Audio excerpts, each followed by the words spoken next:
Nosotros nos metemos a escuchar al gobernador de la provincia del Chaco, que ya se encuentra hablando en conferencias y en lo que tiene que ver con esta semana de los 71 años de provincialización de la provincia del Chaco. Gobernadora, señora Manuela Gallardo, señora Salas de Vite, muchas gracias por acompañarnos. Ministros del Superior Tribunal de Justicia que nos acompañan, miembros del Gabinete del Poder Ejecutivo, directora y directivos de la Escuela número 2 Raúl B. Díaz, representantes de Fuerzas Armadas, Seguridad y Policial, docentes, padres, alumnos, pueblo de la provincia del Chaco.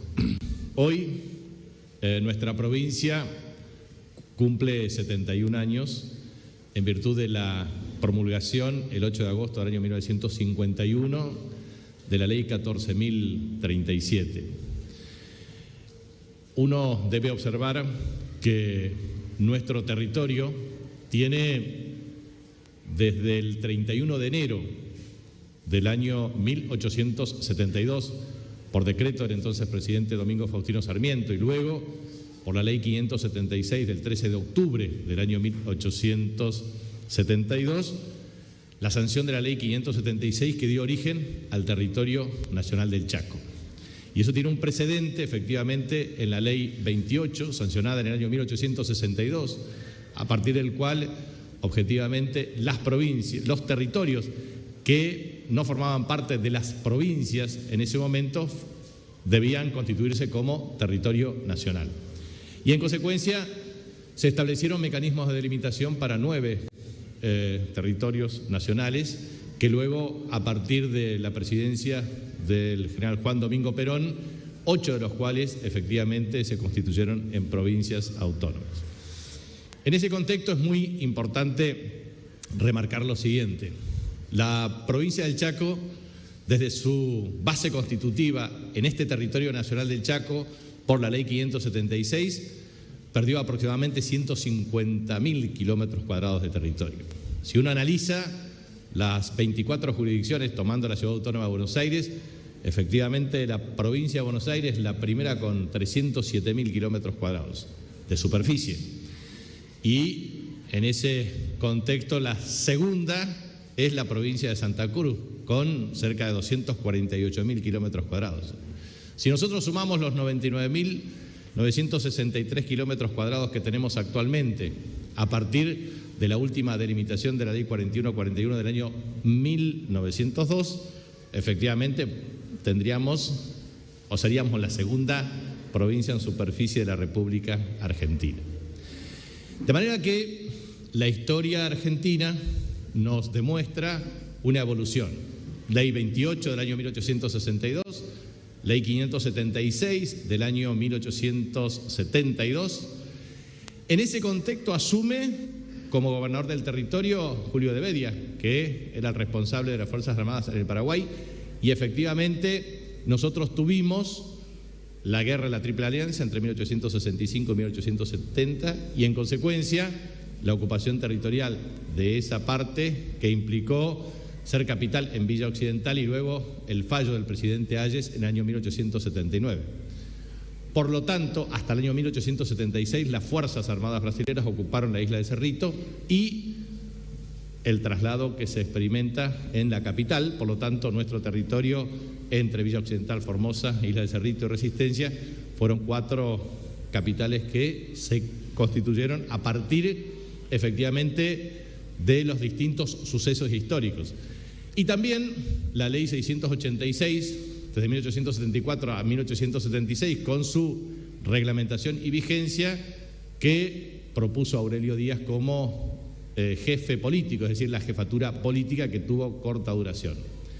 De manera que el territorio nacional del Chaco, efectivamente con Julio de Bedia, Napoleón Uriburu, luego con Pantaleón Gómez, Lucio B. Mansilla, también con Francisco Bosch e Ignacio Fotheringam, implicó desde 1872 a 1884 una delimitación geográfica que hoy, para ser gráfico, incluía también la provincia de Formosa, parte de Santiago del Estero y sobre todo del paralelo 28, 15 grados, es decir, con límite en Arroyo del Rey hasta Reconquista. Bueno, eso implicó un proceso de mutilación de nuestro territorio, y eso implicó luego la sanción de la Ley 1532, que divide el territorio de Chaco con el de Formosa, y a partir de 1884 hasta 1887, en donde se sanciona la Ley 1894, hay un cercenamiento del sur de nuestra provincia con los departamentos del norte de Santa Fe, y luego la delimitación final, como decía, en el año 1902 con la Ley 4141. En ese contexto, ustedes saben, nuestro primer gobernador fue en el territorio del Chaco, fue Manuel Obligado, después, bueno, sucesivamente Antonio Donovan, Enrique Luzuriaga y así sucesivamente. Puedo citar a Arboy Blanco, Castel, o sea, hay una multiplicidad de gobernadores que eran designados por el ministro del Interior. Y en general, lo que se planteaba era que los procesos de provincialización tenían que ver con un mecanismo de representación, 30.000 habitantes, legislatura, 60.000 convocatoria a la provincialización, y en consecuencia se produjeron demoras significativas. Ya teníamos los requisitos a partir de la década del 20. Cuando se sanciona efectivamente la ley 14.037, la provincia tenía aproximadamente 430.000 habitantes. No es casualidad que tanto Manuela como Nora nos acompañen aquí por una razón muy sencilla. Primero, por lo que significó la iniciativa para la provincialización. Nosotros hemos registrado, porque siempre se habla entre 28, 27 o 26 iniciativas legislativas, más o menos debidamente corroboradas y confirmadas 26 iniciativas legislativas para el territorio, con distintas modalidades, desde la representación gremial o sindical hasta la liga territorial, hasta distintos mecanismos de representación para hacer realidad, primero, que los gobernadores del territorio sean nacidos en la provincia de Chaco, porque siempre antes eran o militares principalmente o personas que no pertenecían a nuestro territorio. Después, que pertenezcan a nuestro territorio y estén imbuidos de nuestra idiosincrasia, nuestra identidad y nuestras costumbres. Y después, obviamente, la autonomía correspondiente. Por eso, muy importante el rol de don Felipe Gallardo para impulsar efectivamente la sanción. Aquí Evita estuvo en 3 oportunidades. También, obviamente, el general Juan Domingo Perón como presidente de la República. Y lo que es importante es que después de la ley 14.037 se produce efectivamente la convocatoria de la Convención Constituyente el 11 de noviembre del año 1951. Se erigen los convencionales constituyentes, sesionan en este ámbito entre el 17 al 22 de diciembre. Se dice y presume claramente que a las 2 horas 20 minutos del día 22 de diciembre efectivamente se sanciona la Constitución denominada en ese momento Constitución Presidente Perón, propiciada obviamente por los convencionales constituyentes. Aquí saco esto, digamos, como para no olvidarme de ninguno ni omitir a don Julio Franco de Nicola, que sería designado presidente de la Convención, que fue abogado, designado presidente de la Convención y fue miembro de la Cámara Federal de Apelaciones de Resistencia hasta jubilarse. Antonio Heraclio Luis Álvarez Lotero, médico de Resistencia, uno de los fundadores de la Peña Nativa Martín Fierro, subsecretario de Salud Pública del gobernador Vittel. José Demetrio Sepúlveda, del Sindicato Unión Obrero Fabriles, dirigentes de la CGT, seguiría su trayectoria en el gremio aceitero. Luis Alberto Barisco, médico de Resistencia, diputado provincial entre el 53 y 55. Prudencio Galeano, obrero del Tanino, perteneciente a Fatita, también diputado provincial 53-55. Carlos Gro, delegado de la CGT de Resistencia, diputado nacional en 1953. Felipe Gallardo, secretario del Sindicato Obrero de Oficios Varios, comisionado municipal de Zapallar y obviamente gobernador de la provincia, primer gobernador. Policarpo Acosta, delegado de la CGT de Villa Ángela, que sería diputado nacional hasta ocurrir el golpe de Estado de 1955. Pedro César Tabela, abogado de Saspeña, que llegaría a ser senador nacional en 1954. Honorio León González, obrero de Fandet de Barranqueras, llegaría a diputado provincial 53-55. Custodio Heredia, obrero de la Compañía de Las Palmas de Chaco Austral, también sería miembro de la primera legislatura en 1953. Moisés Feldman, escribano de Resistencia. Romualdo Ranulfo Landiel, empleado de comercio de Las Breñas, diputado provincial 53-55. Alejandro Warchavsky, abogado de Saspeña. Y Ricardo Sicto Peón, abogado de La Verde, diputado provincial desde 1953.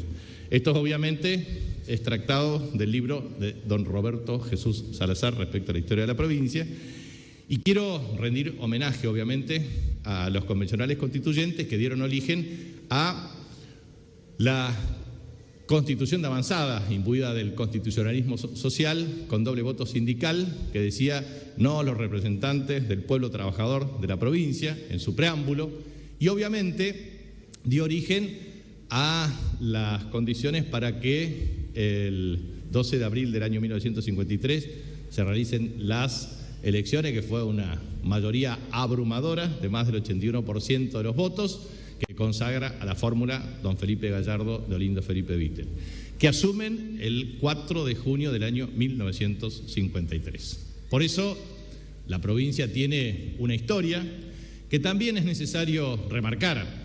La provincia Presidente Perón fue automáticamente derogado su nombre a partir de la ruptura del orden constitucional, el derrocamiento del general Juan Domingo Perón por la dictadura militar, encabezada primero por Lunardi y después por Aramburu, y efectivamente la proclama del 27 de abril de 1956 eliminó toda la Constitución Nacional, reforma de 1949, Constitución avanzada de la época, con la consagración de derechos de ancianidad, de la niñez, derechos sociales, bien de familia, una auténtica Constitución revolucionaria, y después obviamente la imposición fraudulenta con la proscripción del peronismo en 1957. Por lo tanto, la historia de la provincia del Chaco también es una historia que merece observarse en la impronta de la representación de nuestros trabajadores, la representación gremial y sindical, y también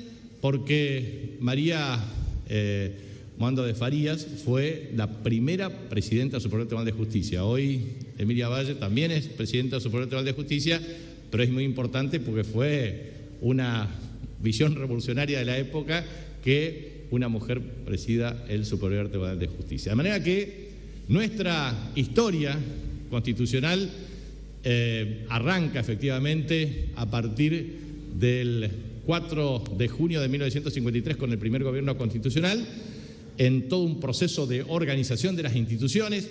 Se rompe el orden constitucional en 1955 y es importante remarcar que el primer gobernador Felipe Gallardo, después otro gobernador constitucional es precisamente Anselmo Solio Duca, don Olindo Felipe Vittel, 63-66, también 73-76, y después la continuidad sucesiva de los gobernadores Florencio Tenep, Danilo Luis Baroni, Rolando Tagüinas, Ángel Rosas, Roy Abelardoni Kiss y Oscar Domingo Pepo. De manera que es importante sostener lo que ha significado para nuestra provincia el proceso de representatividad política, sindical y lo que implica hoy este legado de 71 años. De manera que nuestra provincia tiene 71 años que hoy celebramos desde la promulgación de la Ley 14.037 y el 4 de junio conmemoramos 69 años del primer gobierno constitucional. Y aquí, en esta escuela Raúl B. Díaz, que a su vez, como ustedes saben, el 1 de agosto tuvimos un acto institucional reconociendo que en el año 1879 ambas escuelas, o sea, Zorrilla y Raúl B. Díaz, convivían.